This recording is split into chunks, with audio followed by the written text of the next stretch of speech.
حسینم که جهان غالب و حیران من است. ابر و باد و مه و خورشید به فرمان من است. جد من احمد مختار قریشی نسب است. پدرم حیدر کربلا امیر عرب است. مادرم فاطمه خود خلقتتان را سبب است. از ازل عشق خدا در رگ و در خون من است. آدم ار حضرت آدم شده مدیون من است. آدم ار حضرت آدم شده مدیون من. حسین حسین حسین حسین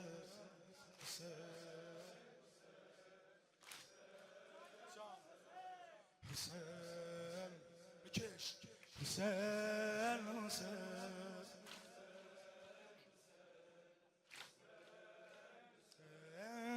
من حسینم همه مصباح هداتم خوانند.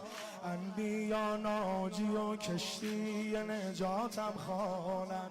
اولیا شافع یوم عرصاتم خوانند. شیعه مجنون من و عاشق و شیدای من است. حکم آزادی او بسته به امضای من است. شیعه مجنون من و شیعه مجنون من و عاشق و شیدای من است. حکم آزادی او دست به امضای من است. حسین حسین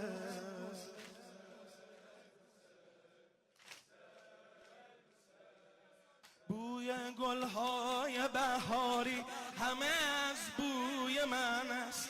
ماهیان آبزیان زنده به نیروی من است. قبله اهل ولایت خم ابروی من است. قبله اهل ولایت خم ابروی من است. خط مشیم خط سرخ شرف و آزادی است. مکتبم مکتب ضد ستم و بیدادی است. هر که شده اهل تولا به علی می بخشم. هر که بگریست به زهرا به علی می بخشم. حسین حسین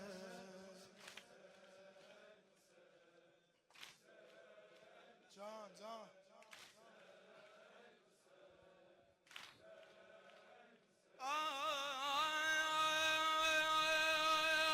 هر که بگرفت جانون در اثر عشق من است. هر که بگرفت جانون در اثر عشق من است. یوسف انگوش نما در گذر عشق من است. کربلا ناغنچه عطف سفر عشق من است.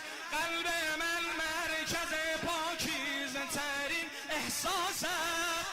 چه غم از حادثه شد هم سفرم عباس است. چه غم از حادثه شد هم سفرم عباس است.